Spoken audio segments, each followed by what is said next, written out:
Shalom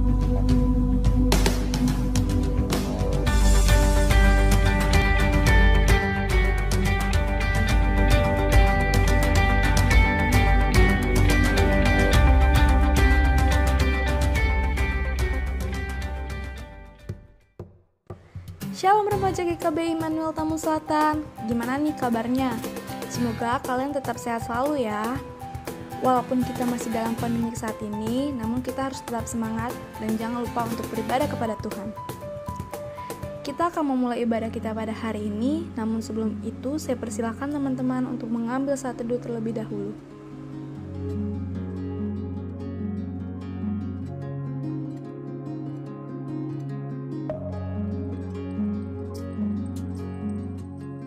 Untuk memulai ibadah kita pada hari ini, mari kita angkat satu pujian, Ku Diberi Kuasa. Semua tepuk tangan.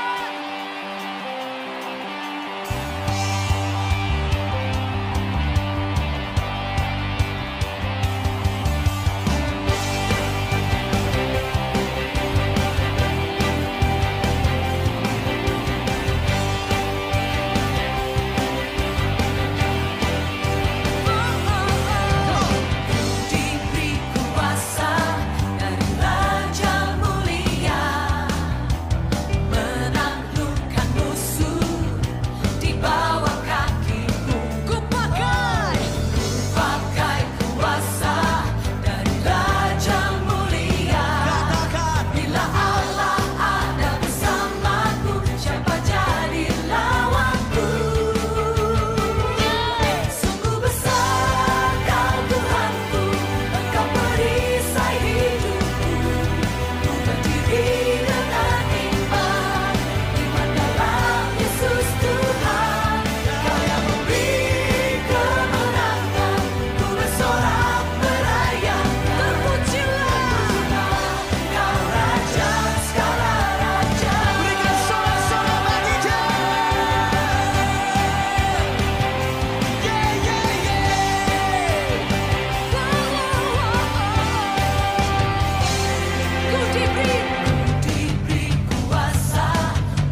Mari kita berdoa. Bapa, terima kasih atas berkat yang Kau berikan pada kami pada hari ini, sehingga kami masih diberikan kesempatan untuk beribadah, memuji, dan memuliakan nama-Mu. Bapa, kami serahkan ibadah ini pada tangan-Mu, kiranya ibadah ini dapat menyenangkan hati-Mu. Terima kasih ya Bapa, dalam nama Tuhan Yesus Kristus kami berdoa dan mengucap syukur. Haleluya, amin. Kita akan berdoa syafaat serta doa Bapa kami, lalu dilanjutkan oleh firman Tuhan yang akan disampaikan oleh hamba-Nya. Namun sebelum itu, mari kita angkat satu pujian, Dia Mengerti.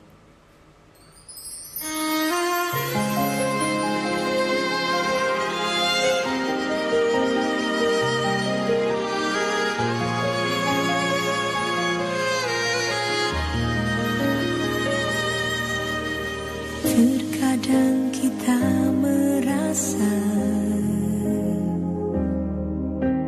tak ada jalan terbuka, tak ada lagi waktu, terlambat sudah.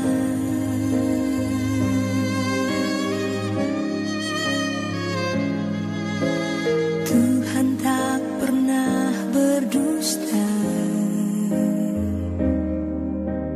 Dia selalu pegang janjinya. Bagi orang percaya, mujizat nyata.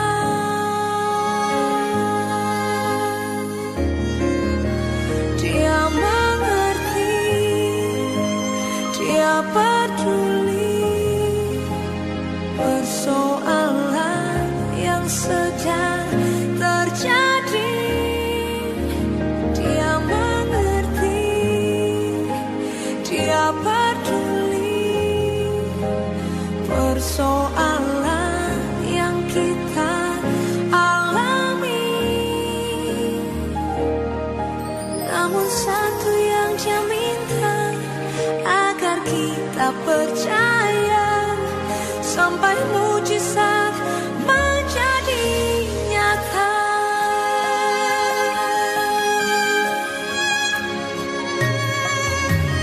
Terkadang kita merasa tak ada jalan terbuka,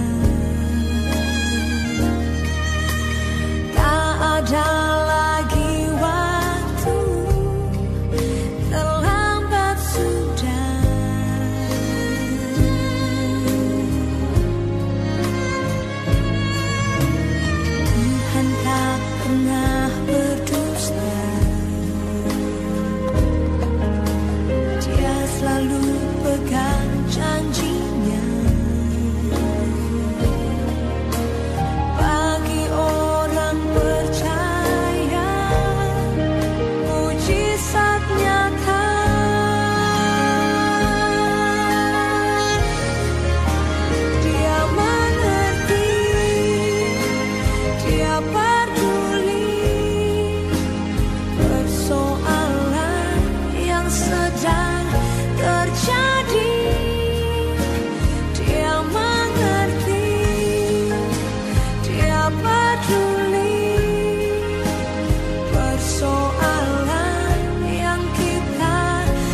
Mari kita berdoa. Bapa, terima kasih atas penyertaan-Mu pada hari-hari yang telah berlalu sampai pada hari ini, sehingga kami masih dapat beribadah, memuji dan memuliakan nama-Mu. Ya Bapa, kami tahu ya Bapa, hari-hari yang kami lalui tidak terlepas dari dosa. Ampunilah dosa-dosa kami yang telah kami lakukan, baik disengaja maupun tidak. Bapa, kami juga yang berdoa bagi bangsa dan negara kami, lindungi dan berkati dalam setiap permasalahan yang sedang dialami oleh bangsa ini. Biarlah Engkau saja yang bertindak, memimpin dan melindungi bangsa ini, khususnya pada pandemi pada saat ini yaitu COVID-19. Tuhan tolong bantu pemerintah, tenaga medis atau relawan, kiranya Tuhan sertai mereka dan berkati mereka ya Bapa. Itu juga untuk para pasien yang sedang berjuang dalam proses penyembuhan ya Bapa. Bantu mereka ya Bapa agar mereka dapat diberikan kesehatan dan dapat berkumpul kembali bersama orang-orang tercintanya. Kami berdoa pula bagi gereja ini, kiranya Engkau memberkati dan menyertai gereja ini. Dan juga bagi para pejemaat, pengurus yang ada di gereja ini, kiranya Engkau memberkati, menyertai dan melindungi mereka selalu ya Bapa. Kami juga yang berdoa ya Bapa bagi anak-anak remaja di gereja ini, kiranya Engkau membantu kami dan memberkati kami dalam pendidikan kami dan setiap permasalahan kami. Engkau saja yang membantu ya Bapa. Bantu kami juga ya Bapa agar kami belajar dengan baik sehingga kami dapat berprestasi dan dapat memuji dan memuliakan nama-Mu. Kami juga ingin berdoa ya Bapa bagi pergaulan kami. Engkau bantu kami agar kami terhindar dari pergaulan yang buruk yang dapat merusak kami. Kami juga ingin berdoa ya Bapa bagi keluarga kami. Engkau berkati dan sertai keluarga kami dan berikanlah keluarga kami kesehatan. Kami juga yang berdoa ya Bapa atas pergumulan kami pada saat ini. Kau saja yang membantu kami. Terima kasih ya Bapa. Inilah doa dan permohonan kami dalam nama Tuhan Yesus Kristus yang telah mengajarkan doa Bapa kami yang akan kami sampaikan secara bersama-sama.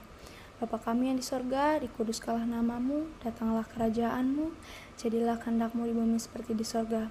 Berikanlah kami pada hari ini makanan kami yang secukupnya, dan ampunilah kami akan kesalahan kami, seperti kami juga mengampuni orang yang bersalah kepada kami. Dan janganlah membawa kami ke dalam pencobaan, tapi lepaskanlah kami daripada yang jahat. Karena Engkaulah mempunyai kerajaan dan kuasa dan kemuliaan sampai selama-lamanya. Amin. Shalom teman-teman semua, saya harap semua dalam keadaan sehat dan puji syukur karena hari ini kita bisa kembali beribadah. Teman-teman pernah gak sih berpikir bahwa kalau ada masalah yang datang, seakan-akan Tuhan itu meninggalkan kita? Seakan-akan Tuhan itu gak ada di sisi kita, atau mungkin kita berpendapat kok masalah hidup saya baru selesai, datang lagi, selesai, datang lagi, selesai, datang lagi. Atau merasa, masalah saya itu berat banget sampai saya gak tahu lagi gimana caranya. Pernah berpikir demikian? Kalau pernah berpikir demikian, hari ini jawaban dari pertanyaan-pertanyaan tersebut. Ya, hari ini kita akan membahas tentang seorang tokoh yang bisa saya katakan memiliki masalah dalam hidupnya. Mari kita buka dalam ayat kita di Ayub pasal 1. Ayub pasal 1 ayat ke 20 sampai dengan 22.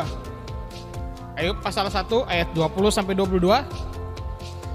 Bila sudah menemukan, mari kita baca bersama-sama. Maka berdirilah Ayub lalu mengoyak jubahnya dan mencukur kepalanya. Kemudian sujudlah ia dan menyembah. Katanya, dengan telanjang aku keluar dari kandungan ibuku, dengan telanjang juga aku akan kembali ke dalamnya. Tuhan yang memberi, Tuhan yang mengambil, terpujilah nama Tuhan. Dalam kesemuanya itu Ayub tidak berbuat dosa dan tidak menuduh Allah berbuat yang kurang patut. Hari ini kita akan belajar dari tokoh Ayub. Kita akan belajar bagaimana masalah itu terjadi dalam kehidupan manusia, kenapa masalah itu harus ada, dan bagaimana cara kita menghadapi masalah kita. Mungkin teman-teman merasa teman-teman memiliki masalah yang paling berat. Tapi hari ini saya mau katakan, Ayub adalah manusia yang mengalami masalah terberat dalam kehidupannya. Bagi saya memiliki masalah tapi tidak pernah sebanding dengan masalah Ayub. Mungkin teman-teman ketika nanti kita akan menjabarkan kisah Ayub lebih dalam, teman-teman juga akan berpikir demikian. Nah, Hal pertama yang harus kita pelajari dari kisah Ayub, kita baca dulu dari ayat 1 sampai ayat yang ketiga. Dari ayat 1 sampai yang ketiga, kita akan mengerti bahwa Ayub adalah orang yang kaya raya. Nah, coba kita baca dulu dari ayat kedua. Ia mendapat 7 anak laki-laki dan 3 anak perempuan.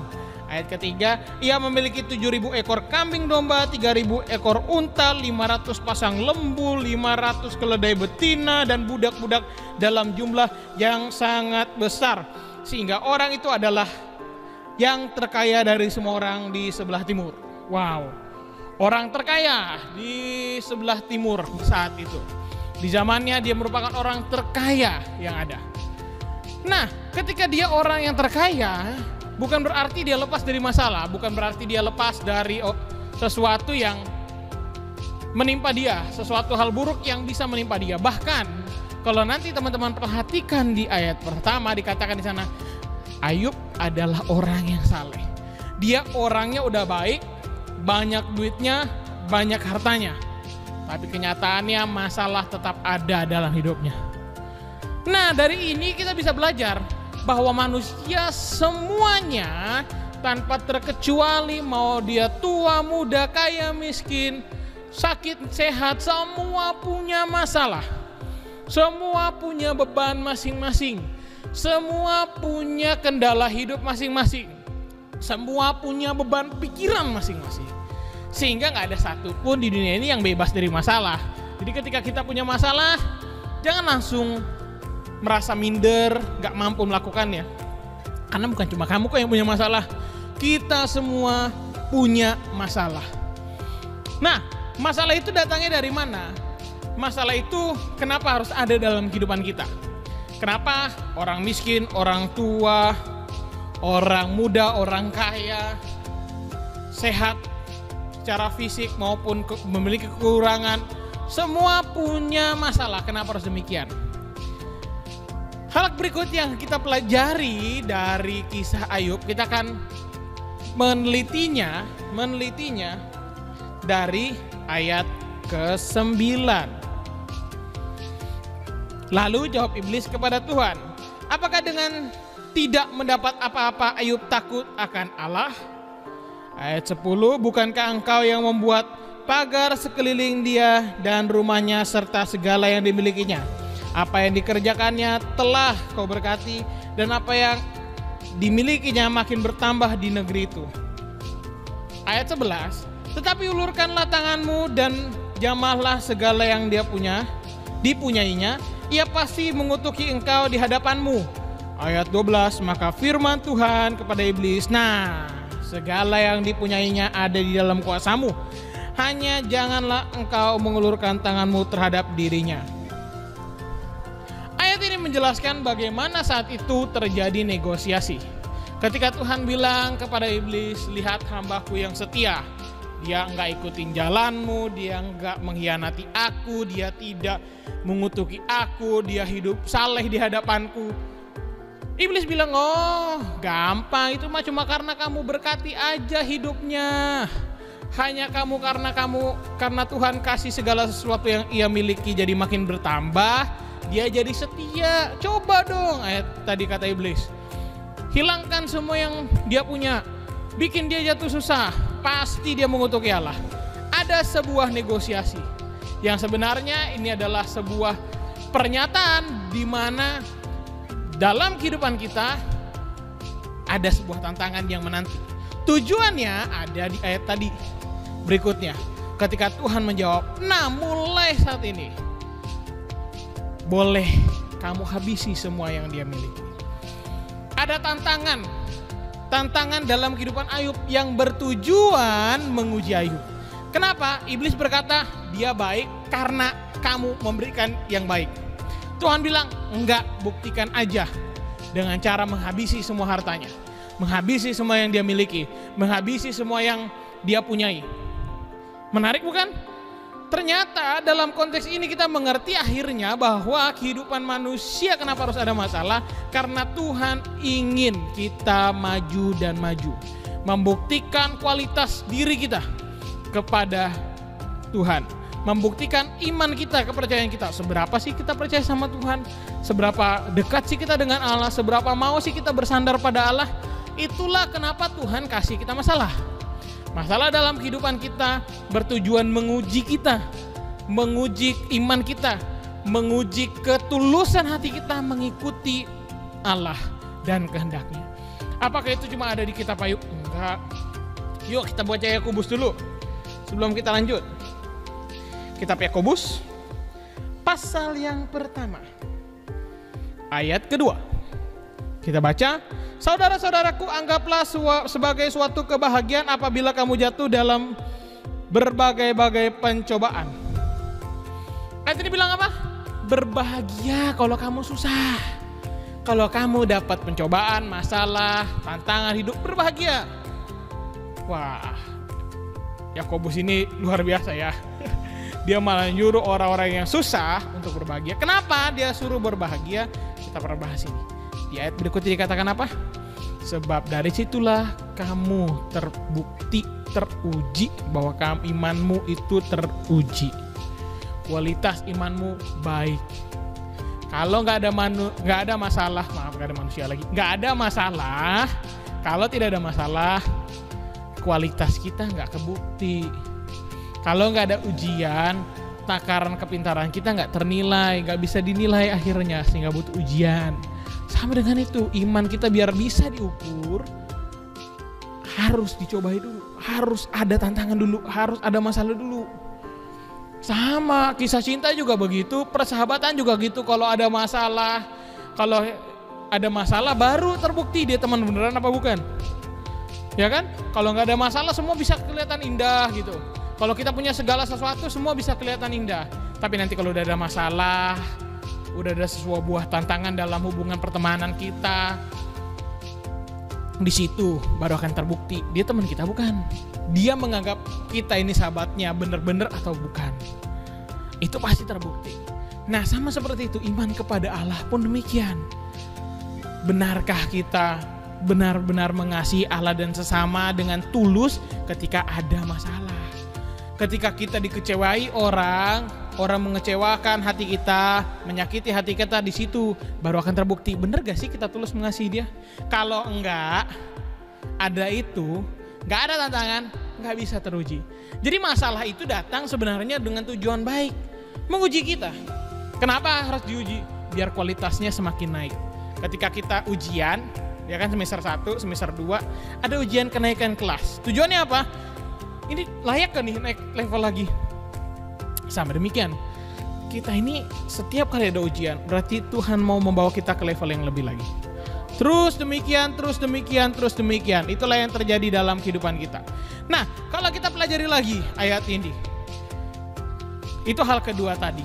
Yang kita pelajari lagi dari ayat ini, kalau teman-teman baca ayatnya sampai habis, sampai selesai di rumah, dari ayat ke-13 hingga ayat ke-19, teman-teman akan sadari begitu berat apa yang dialami Ayub. Pertama, semua hartanya hilang. Semua apa yang ia miliki hilang. Semua hilang lenyap begitu saja karena tadi akhirnya Tuhan mengizinkan, ingat, mengizinkan masalah itu datang. Tuhan yang beri izin. Jadi kalau ada masalah, udah ada dalam izin Tuhan masalah itu terjadi. Nah, semua mati, semua hartanya hilang. Lebih buruknya lagi kita baca di ayat 18 dan 19. Sementara orang itu berbicara, datanglah orang lain dan berkata, anak-anak tuan yang lelaki dan yang perempuan sedang makan-makan dan minum anggur di rumah saudara mereka yang sulung. Maka tiba-tiba angin ribut bertiup dari seberang padang gurun. Rumah itu dilandanya pada 4 penjuru dan roboh menimpa orang-orang muda itu sehingga mereka mati. Hanya aku sendiri yang luput sehingga datang memberitahukan hal itu kepada Tuhan. Wow. Udah hartanya habis. Dilanjutkan dengan anak-anak yang meninggal. Banyak kan orang mampu kalau cuma hartanya yang hilang ketika dia memiliki keluarga, masih dianggap spesial. Tapi kali ini Tuhan mengizinkan sesuatu hal yang sangat buruk bagi orang tua terjadi dalam hidup Ayub. Kehilangan anaknya, bukan 1, 10-10-nya hilang semua. Orang yang saleh tadi, orang yang kaya tadi, tiba-tiba miskin, bahkan ia kehilangan 10 orang anaknya.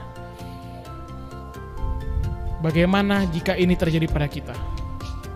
Masalah kita itu paling apa sih? Pernah kehilangan sampai 10 orang yang kita kasihi? 1, 2, 3 mungkin ada. Saya pernah ketemu dengan 3 anggota keluarganya yang sekali dalam kurun waktu hilang, meninggal dunia. Diizinkan Tuhan meninggal dunia. Pertama papahnya, kemudian mamanya, lalu kakaknya. Sakit sekali rasanya, sampai ia itu memiliki ada sedikit kebencian sama Tuhan waktu saya pelayanan di Palu. Tapi akhirnya puji Tuhan dia sudah memaafkan dirinya sendiri dan memohon ampun karena ia pernah berpikir jahat tentang Tuhan. Nah, dalam ayat ini juga demikian. Bukan hanya 3 atau 4 orang, tapi 10 orang anaknya yang ia besarkan, yang ia didik, yang ia rawat hilang begitu saja dalam satu waktu bersama dengan hartanya. Kalau orang biasa ini sudah gila. Tapi apa yang terjadi pada diri Ayub? Ketika ia mendengar itu, tadi ayatnya kita udah baca ayat 20-22. Ia langsung sujud. Ia langsung mengoyak jubahnya, ayat 20. Mencukur kepalanya. Dan akhirnya ayat 21 ada perkataan luar biasa. Dengan telanjang aku keluar dari kandungan ibuku, dan dengan telanjang aku juga akan kembali ke dalamnya. Tuhan yang memberi, Tuhan yang mengambil, terpujilah nama Tuhan. Ada satu hal yang membuat ia mampu menghadapi masalahnya ketika ia kehilangan semuanya. Pertama, ia menyadari hidupnya milik Tuhan. Dengan telanjang aku keluar, dengan telanjang aku datang kembali kepada Tuhan. Apa yang ia sadari pertama? Hidupnya ini datang dari Tuhan. Hidup anak-anaknya datang dari Tuhan. Jadi kapan aja Tuhan mau ambil dirinya dan hidup anak-anaknya itu kehendak Allah. Allah yang berkuasa atas hidup kita, dan Allah telah menentukan kapan kita akan meninggal, kapan kita akan berakhir di dunia ini. Ada yang baru lahir sudah meninggal, ada yang tunggu 120 tahun, ada yang meninggal, ada yang umur 30-an, 40-an, setiap orang beda-beda masa hidupnya. Setiap orang beda-beda, dan setiap hal itu pun tidak pernah terlepas dari Tuhan, dari izin Tuhan. Sehingga yang terjadi dalam kehidupan Ayub, ia sadari semua adalah hak Tuhan. Aku hanya ciptaannya. Aku datang karena dia, aku pulang karena dia. Itu yang pertama ia pahami. Segala sesuatunya milik Tuhan. Yang kedua, bicara hartanya, di ayat tersebut juga dikatakan, Tuhan yang memberi, Tuhan yang mengambil. Ia menyadari apa yang ia punya hanya titipan. Ia menyadari apa yang ia punya bukan sepenuhnya haknya. Kalau bicara di hadapan Allah, kalau di hadapan manusia betul itu miliknya dan tidak bisa diganggu gugat oleh orang lain. Tapi kalau itu di hadapan Allah, setiap yang tadi ia punyai, yang ia miliki adalah hak dari Allah sendiri. Dan kapanpun Allah mau ambil, siap dia terima. Hal yang luar biasa. Teman-teman, seringkali kita gagal dalam memahami ini. Kita gagal dalam memahami bahwa hidup kita ini milik Allah. Kenapa kita sulit menghadapi masalah? Karena kita tidak bergantung pada Allah seperti Ayub. Kita tidak menyadari bahwa apapun yang Allah berikan dalam kehidupan kita bisa saja melenyap begitu saja. Bukan hanya bicara harta dan anak atau orang-orang yang dikasihi, bahkan suasana hati pun terkadang Tuhan izinkan terjadi kegalauan dalam hidup kita. Terjadi suasana hati yang tidak enak. Kenapa? Karena lingkungan kita menyakiti kita. Bukan harus pergi. Kadang dari orang-orang lain masalah itu datang ketika apa? Mereka menyakiti hati kita, melukai hati kita. Demikian juga harusnya kita menyadari seperti Ayub. Semua punya Tuhan. Dan semua terjadi atas izin Tuhan. Kita datang karena Tuhan, kita pulang pun karena Tuhan yang mengizinkan itu terjadi. Suasana hati kita hari ini buruk, itu izin Tuhan. tinggal kita pertanyaannya, mau gak merubah hati kita menjadi baik? Seperti Ayub, ketika ia terpuruk, ia mengandalkan Tuhan. Sehingga suasana yang tadinya buruk tadi, yang tidak nyaman lagi, tetap dianggap nyaman olehnya. Makanya di ayat ke-22 luar biasa. Dari kesemuanya itu Ayub tidak berbuat dosa dan tidak menganggap, ini yang penting, tidak menganggap Tuhan melakukan hal yang tidak patut. Jadi dia menyadari apapun yang sekarang terjadi, semua kehendak Tuhan, semua izin Tuhan. Ini yang harus saya terima dari Tuhan. Masa aku mau menerima yang baik tapi tidak mau menerima yang buruk, kata Ayub kepada istrinya. Maksudnya apa? Hal baik saja aku terima. Apapun yang diberikan Tuhan saat ini, aku anggap sebagai sesuatu yang memang harus kuterima, harus kutanggung sebagai bentuk ujian imannya. Demikian juga kita seharusnya. Ketika kita menghadapi masalah, menghadapi tantangan, kita menyadari bahwa itu semua adalah hal yang diizinkan Tuhan terjadi. Sehingga seharusnya kita tidak gundah gulana begitu aja. Ketika suasana membuat hati kita gundah gulana, seharusnya gundah gulana atas izin Tuhan. Suasana yang tadinya nyaman jadi tidak nyaman itu kita harus sadari karena Tuhan. Sehingga ketika posisi kita tidak nyaman, kita bersandar pada Allah, kita mengucap syukur kepada Allah. Dan ketika itu kita lakukan, ketika kita sadar semuanya itu, suasana hati kita bukan suasana hati yang tidak nyaman, tetapi suasana hati yang bersukacita meskipun dalam tantangan. Tetap mengucap syukur, tetap salah di hadapan Tuhan, tetap berbuat kebaikan dan melakukan kehendak Allah dalam kehidupan kita. Itulah masalah dalam hidup kita. Itulah alasan kenapa masalah harus ada. Dan itulah cara agar kita bisa menyelesaikan masalah kita. Menyadari bahwa apa yang diizinkan Tuhan terjadi dalam kehidupan kita adalah apa yang baik untuk kita terima, untuk mendatangkan kebaikan bagi kita. Demikian firman Tuhan kali ini. Mari kita berdoa. Bapa di surga, terima kasih karena kesempatan kali ini kami boleh belajar merenungkan firman Allah tentang masalah kehidupan kami, di mana kami menyadari bahwa setiap manusia tidak pernah terlepas dari masalah karena Tuhan ingin menguji iman kami. Tuhan ingin menaikkan level kami. Tuhan ingin mengupgrade diri kami semakin hari semakin baik, semakin menjadi manusia-manusia yang tangguh dan kuat. Kami menyadari juga bahwa segala sesuatu yang Tuhan izinkan terjadi, masalah-masalah tersebut adalah hal-hal yang bertujuan baik untuk kami. Ajar kami mengerti bahwa hidup kami adalah sepenuhnya milik Allah, dan apa yang Tuhan berikan adalah sesuatu yang bisa saja kapanpun Tuhan ambil kembali. Sehingga kami tidak pernah kecewa terhadap Allah. Kami tidak pernah merasa bahwa Tuhan melakukan hal yang tidak patut kepada kami. Justru sebaliknya, dalam masalah apapun dalam kehidupan kami, sekalipun kami harus menderita, kami tetap mengucap syukur dan berkata, terpujilah nama Tuhan. Hanya di dalam nama Tuhan Yesus kami berdoa dan mengucap syukur. Haleluya. Amin. Shalom. Puji Tuhan, kita telah mendengarkan firman Tuhan yang telah disampaikan oleh hamba-Nya. Kiranya firman yang telah disampaikan dapat menjadi rema dan dapat kita lakukan dalam kehidupan kita sehari-hari. Kita akan mengakhiri ibadah kita pada hari ini. Namun sebelum itu, mari kita angkat satu pujian, Ku Bersyukur Bapa.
Segala yang ku perlu, kasih-Mu sempurna,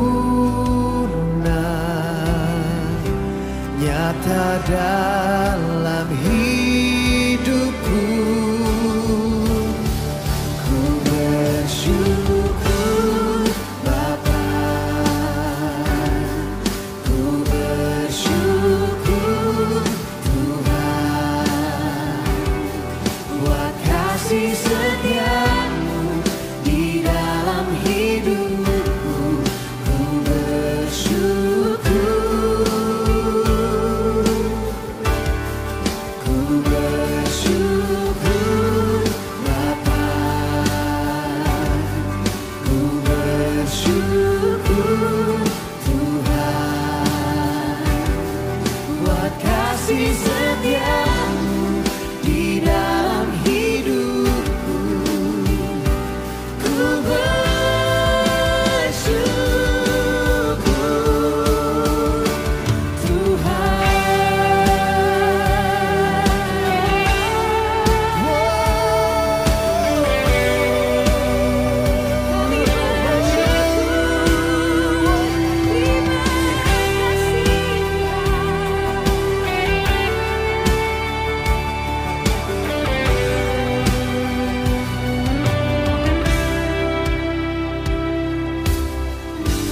banyak yang kau perbuat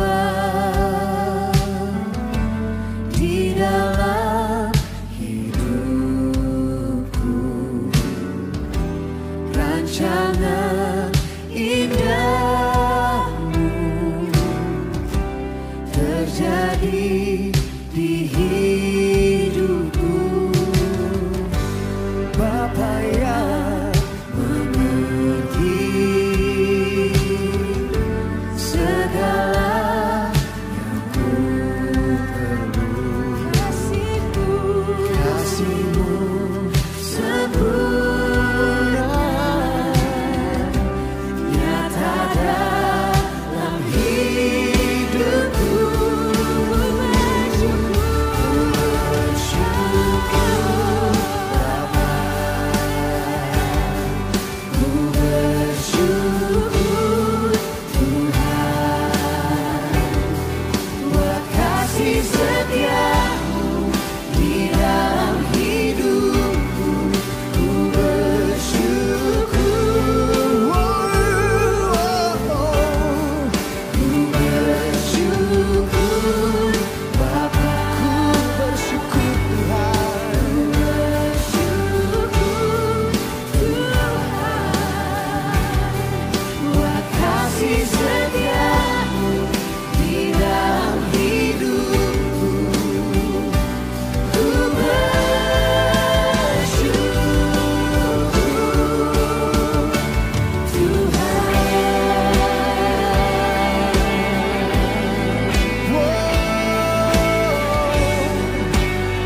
Sekalipun kami di dalam lembah yang kelam, kami tahu kami tidak takut bahaya, karena Engkau Tuhan beserta dengan kami. Dan dari hati kami katakan kepadamu Tuhan, tak ada lembah kelam yang tak ku lewati tanpa hadir-Mu. Hatiku takkan gentar, sebab ku tahu tangan-Mu yang menopangku.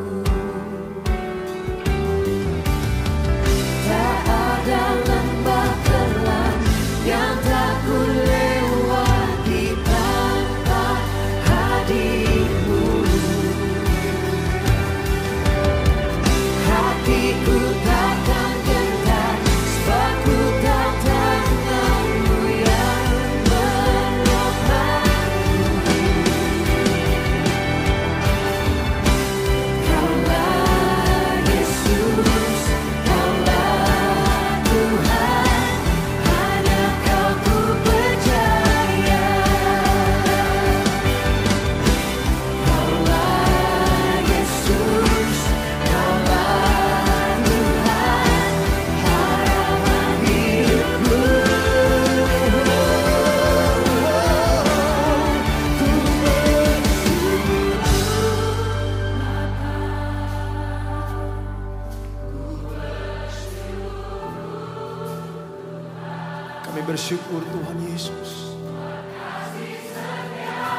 kebaikan-Mu tidak pernah habis-habisnya Tuhan.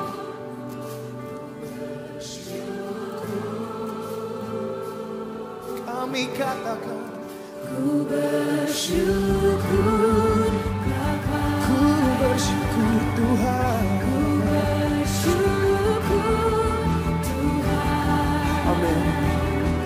Buat kasih setia-Mu di dalam hidupku. Ku bersyukur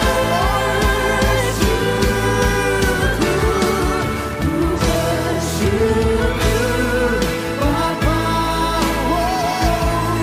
ku bersyukur Tuhan. Buat kasih setia-Mu di dalam hidupku. Ku bersyukur. Kami bersyukur.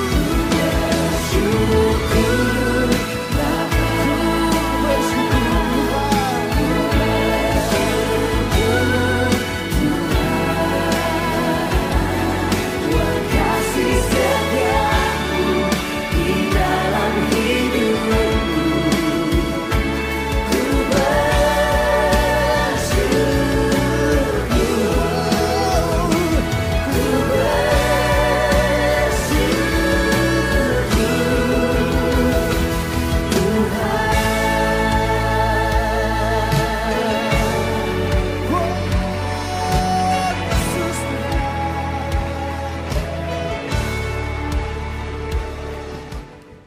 Mari kita berdoa. Bapa kami yang di sorga, kami bersyukur ya Bapa atas berkat yang telah Kau berikan kepada kami pada saat ini ya Bapa. Terima kasih juga ya Bapa karena kami masih diberikan kesempatan untuk beribadah walaupun kami beribadah di rumah kami masing-masing ya Bapa.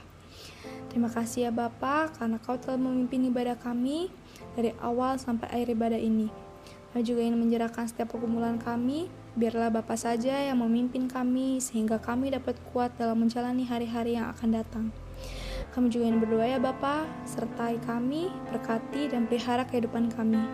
Terima kasih ya Bapa, doa yang jauh dari kata sempurna ini kami naikkan di dalam nama anak-Mu, dalam nama Tuhan Yesus Kristus. Haleluya, amin.